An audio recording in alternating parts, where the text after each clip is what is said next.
और वैसे वैसे नेता जो बलात्कारियों को जो जेल से छूट के आ रहे हैं, स्टेज पर माला उसको पहना रहा है। क्या ऐसे ऐसे नेता और मिनिस्टर इस लायक हैं कि वो मिनिस्ट्री में बने रहें?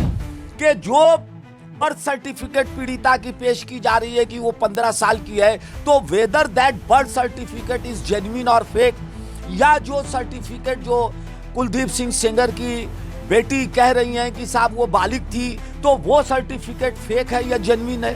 कि अगर एमएलए कोई नाबालिग लड़की के साथ अगर बलात्कार कर दे, उसको जनता चुनती है और वो कानून बनाने वाला आदमी है। अगर जेल के अंदर किसी नाबालिग लड़की के साथ बलात्कार होता है या किसी के साथ बलात्कार होता है बालिग लड़की के साथ भी, तो वो पब्लिक सर्वेंट में आए साहब, उसको कठोर दंड दिया जाए।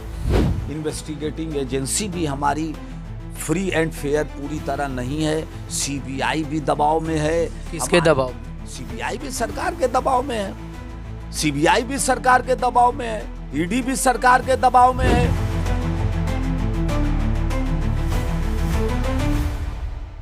2017 में उन्नाव रेप केस जो है यूपी में बहुत ही बड़ा मुद्दा बन गया था, जहां पर बीजेपी विधायक कुलदीप सिंह सेंगर आरोपी सिद्ध हुए थे और उन्हें उम्र कैद की सजा मिली थी। अब अगर हम बात कर रहे हैं 2025 में इस मुद्दे की, तो ये मुद्दा फिर से गर्मा गया है, क्योंकि कुछ हाल ही में दिल्ली हाई कोर्ट ने उनके केस को सस्पेंड करते हुए जमानत दी थी, तो फिर अब वहीं सुप्रीम कोर्ट ने उस जमानत पर रोक लगा दी है। नमस्कार, आप देख रहे हैं भारत बाइट्स, मैं अभय कुमार। इस पूरे मुद्दे पर बात करने के लिए हमारे साथ जुड़ चुके हैं एडवोकेट तनवीर सिद्दीकी साहब, जिनसे हम जानने की कोशिश करेंगे कि आखिर ये जो पूरा मामला है, जिस तरीके से फिर से सियासी गलियारें जो है गर्माहट से भर गई हैं, विपक्ष और पक्ष का फिर से जो है वाद विवाद बढ़ चुका है, जानने की कोशिश कर। बहुत बहुत स्वागत है सर आपका भारत बाइट चैनल में। इस पूरे मुद्दे पर आपकी क्या राय होगी, टिप्पणी क्या होगी? ये इशू बहुत ही महत्वपूर्ण इशू है और कुलदीप सिंह सेंगर की जो सजा थी उसको हाई कोर्ट दिल्ली ने सस्पेंड किया और सस्पेंड करते हुए उनको बेल दे दी कि बेल होगी till disposal of the appeal.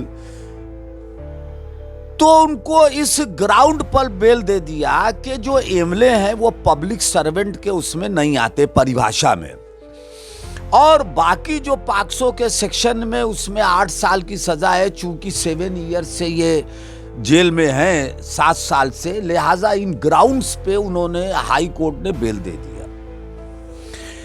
सवाल इस बात का है कि जिस तरह से उस पीड़िता के साथ जो भी घटना कारित की गई और लाइफ इम्प्रिजनमेंट भी मिला, और उसके साथ साथ जो उनके वकील को धमकी दी गई और जिस तरह से उनके साथ घटना कारित की गई, और साथ में पीड़िता के रिश्तेदार, उनकी आंटी वगैरह को जिस तरह से थ्रेट दिया गया और जान ली गई जिस ढंग से फिल्मी अंदाज में, तो ये सारे सराउंडिंग सर्कमस्टेंसेस को देखते हुए पॉक्सो एक्ट पर एक प्रश्न चिन्ह लगता है। साथ ही साथ कुलदीप सिंह सेंगर की जो बेटी हैं, उन्होंने भी इस बात को कहा है कि जो रिपोर्ट है उस रिपोर्ट के हिसाब से पीड़िता बालिग है। तो इस पर भी एक प्रश्न चिन्ह लगता है कि क्या एम्स ने या जिसने भी सर्टिफिकेट इशू किया, जिस भी एजेंसी ने मेडिकल सर्टिफिकेट इशू किया, तो क्या वाकई में वह जो इशू किया वो फेक था या जेन्युइन था, या जो जन्म तिथि पीड़िता की न्यायालय में पेश की गई और इन्वेस्टिगेटिंग ऑफिसर ने उसकी जन्म तिथि को मानते हुए पॉक्सो एक्ट का केस लगाया, तो क्या इन्वेस्टिगेटिंग ऑफिसर सही था? उसने उस बर्थ सर्टिफिकेट को उस पीड़िता के क्या उसकी जांच किया कि जो बर्थ सर्टिफिकेट पीड़िता की पेश की जा रही है कि वो 15 साल की है, तो whether that birth certificate is genuine और फेक, या जो सर्टिफिकेट जो कुलदीप सिंह सेंगर की बेटी कह रही हैं कि साहब वो बालिग थी, तो वो सर्टिफिकेट फेक है या जेन्युइन है।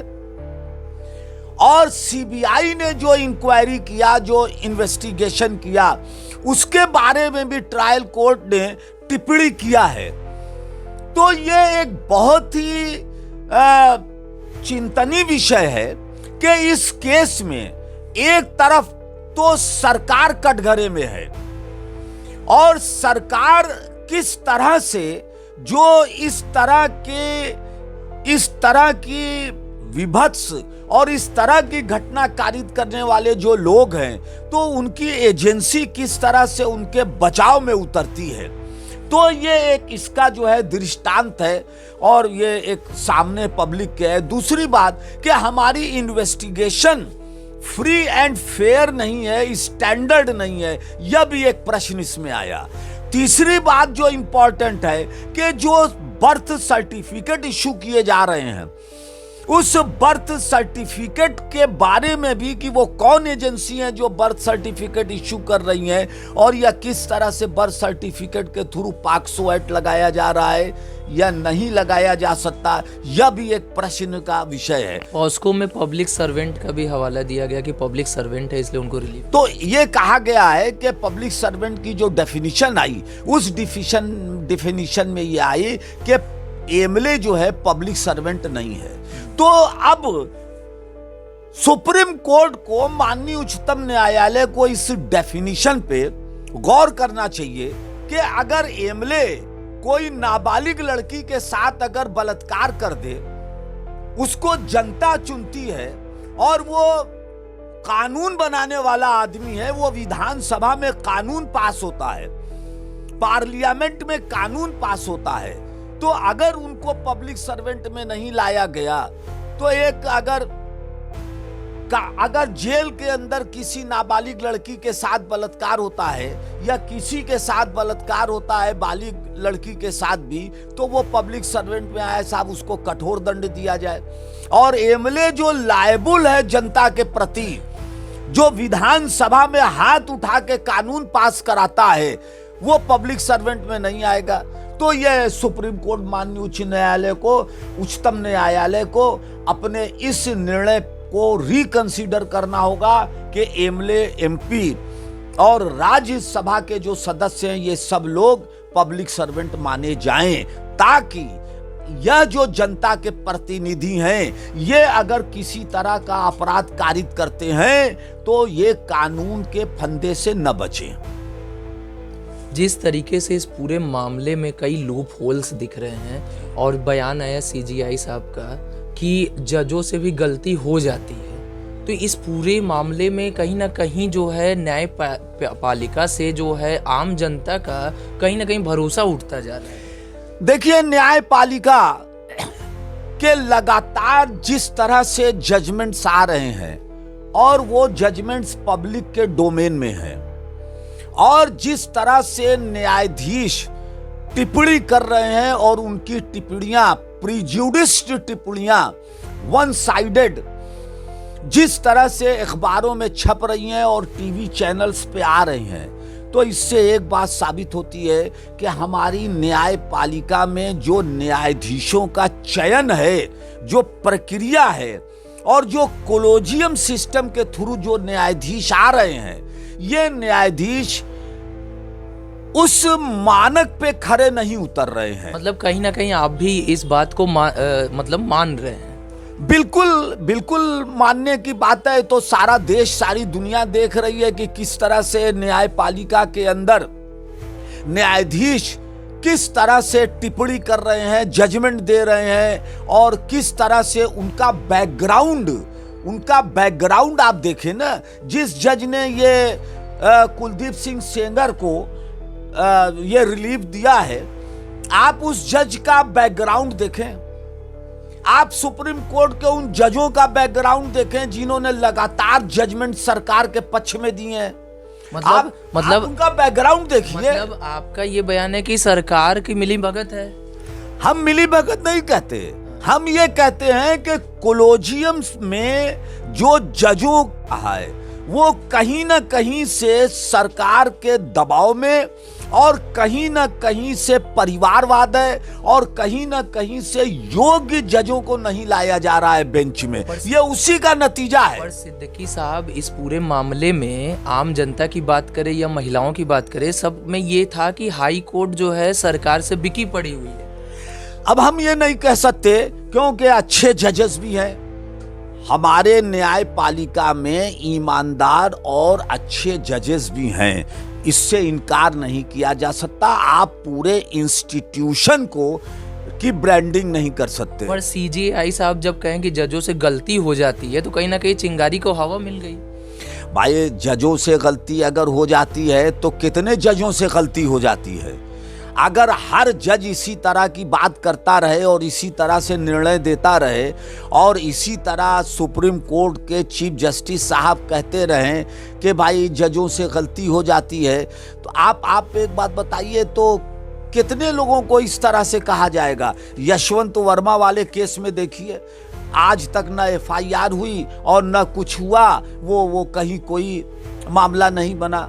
तो सुप्रीम कोर्ट को बहुत ही अब सोचना होगा कि अगर वो इंस्टीट्यूशंस को अगर बचाना चाहते हैं और जस्टिस सिस्टम को बचाना चाहते हैं और वो चाहते हैं कि हमारे पड़ोसी मुल्कों की जिस तरह से जुडिशियरी है, कहीं ऐसा ना हो कि इंडिया की भी जुडिशियरी उसी स्तर पर आ जाए, तो इसको बचाने के लिए और जनता में अपने विश्वास को बरकरार रखने के लिए जुडिशियल सिस्टम को सही करना होगा। और इसके लिए सुप्रीम कोर्ट ऑफ इंडिया में जो चीफ जस्टिस हैं वो इस पे गौर करें और जो भी कोलोजियम के मेंबर हैं, जो जजेस, उनको भी रिट्रोस्पेक्ट करना चाहिए, अपने इस पे कंसीडर करना चाहिए कि जो भी चीजें हो रही हैं जुडिशियरी में वो सही नहीं हो रही हैं। और इन्वेस्टिगेशन एजेंसी भी जो है हमारी, इन्वेस्टिगेटिंग एजेंसी भी हमारी फ्री एंड फेयर पूरी तरह नहीं है। सीबीआई भी दबाव में है।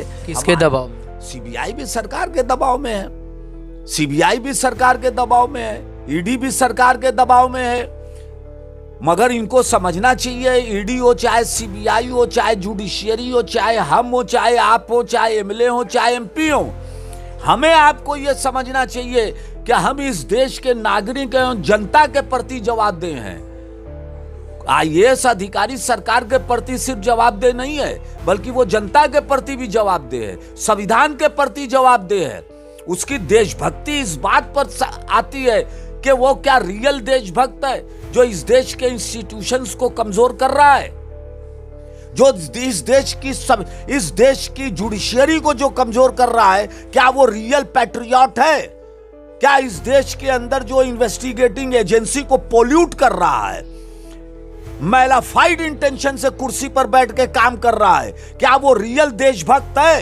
क्या वो रियल देशभक्त या नेता है जो बलात्कारियों को माला पहना रहा है स्टेज के ऊपर, और वैसे नेता जो बलात्कारियों को जो जेल से छूट के आ रहे हैं स्टेज पर माला उसको पहना रहा है? क्या ऐसे नेता और मिनिस्टर इस लायक हैं कि वो मिनिस्ट्री में बने रहें? तो इसके लिए खाली नेता जिम्मेदार नहीं है, इस देश की जनता, इस देश के युवा जिम्मेदार है जो ताली बजाते हैं।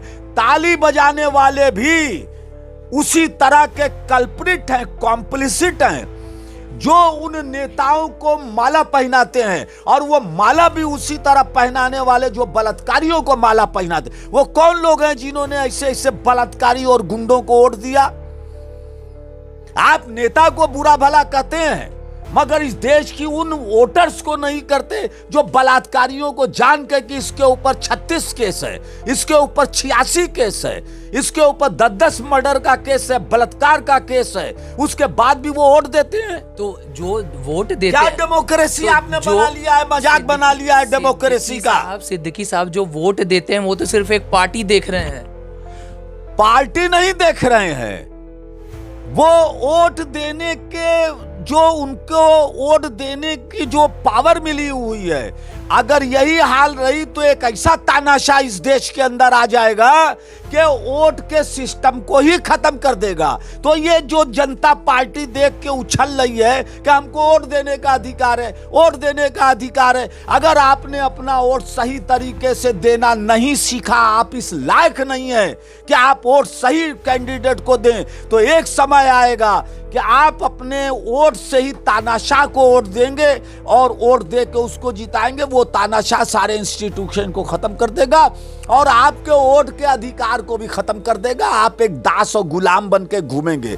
तो देश की जनता, जब डेमोक्रेसी की आप बात करते हैं तो वोटर की भी जिम्मेदारी है कि वो डेमोक्रेसी में वोट सही आदमी को दे, क्रिमिनल को न दे। तो क्यों देती है जनता वोटर क्रिमिनल को? सिद्दीकी साहब, वोटर तो हिंदुत्व और राम मंदिर देख के वोट देते हैं। मैं कहता हूं कि ये सब कोई बात नहीं है।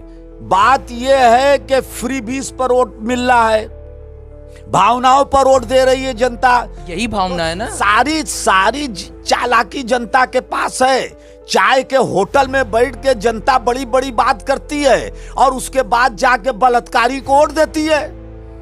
सारी चालाकी है, बहुत बड़े चालाक है। चाय के होटल में आप बैठ जाइए, देखिए कैसी कैसी बातें ये जनता के लोग करते हैं चाय के होटल में, और फिर जाके बलात्कारी को वोट देते हैं। उनको मालूम है कि इसके ऊपर इतना मर्डर का केस है, बलात्कार का केस है, कत्ल का केस है, सब मालूम है। जयंत सिन्हा विदेश से पढ़ के आए हैं, जयंत सिन्हा को नहीं मालूम? यशवंत सिन्हा के लड़के हैं। यशवंत सिन्हा को ऐसी औलाद को लादावा कर देना चाहिए, अपने घर से जायदाद से निकाल देना चाहिए जयंत सिन्हा को। ऐसी औलाद जो बलात्कारियों को स्टेज पर माला पहना रही है और ताली पीट रहे हैं जनता के लोग। तो क्या इस देश के अंदर डेमोक्रेसी बची? क्या इस देश के अंदर जो है ये जो डिकोरम है डेमोक्रेसी का, वो बचा? तो एक तमाशा बन गया है। आप भी तमाशा देख रहे हैं, हम भी तमाशा देख रहे हैं और जनता भी तमाशा देख रही है। तो तमाशा देखने वालों, पहले ये समझो कि तमाशा क्या है। तो ये डेमोक्रेसी को मदारी का खेल बना दिया, ये मदारी का खेल बना दिया। बंदर नचा रहे हैं, डमरू बजा रहे हैं। तो इस देश के लोगों को, युवाओं को, मतदाताओं को और सारे लोगों को करना चाहिए। और रियल देशभक्ति, रियल पैट्रियोटिज्म इस देश में यह है कि आप अपने इंस्टीट्यूशंस को फ्री एंड फेयर रखें, आप अपने इंस्टीट्यूशंस को मजबूत रखें और वोट जब देने जाएं तो आप इस बात को समझें कि हम वोट किसको दे रहे हैं। चलिए सिद्दीकी साहब, आखिरी सवाल आपसे ये रहेगा कि ये जो पूरा मामला है उन्नाव रेप केस वाला, इसको आप किस तरीके से देख रहे हैं? मैं ये देख रहा हूं, it is a great failure of institutions, great failure of investigating agency, great failure of justice and great failure and worst kind of investigation and prosecution agency का भी ये डिफॉल्ट है and failure of prosecution agency है। Prosecution agency ने अपना काम कायदे से नहीं किया, ये फेल्योर है प्रोसिक्यूशन एजेंसी का। हम इस तरीके से इस केस को देख रहे हैं, पूरी की पूरी प्रोसिक्यूशन एजेंसी का फेल्योर है। बहुत बहुत धन्यवाद। तो ये थे हमारे साथ एडवोकेट तनवीर सिद्दीकी साहब, जिनका कहना था कि इस पूरे उन्नाव रेप केस में सभी की गलती है, वो फिर जांच एजेंसियां हो, फिर न्यायपालिका हो, यहाँ तक कि जो वोटर्स हैं उनकी भी गलती है, क्योंकि वो रेप आरोपी को वोट दे रहे हैं, खुशी खुशी वोट देते हैं और तालियां भी बजाते हैं। ऐसे तमाम मुद्दों के लिए बने रहिए हमारे साथ। मुझे दीजिए इजाज़त।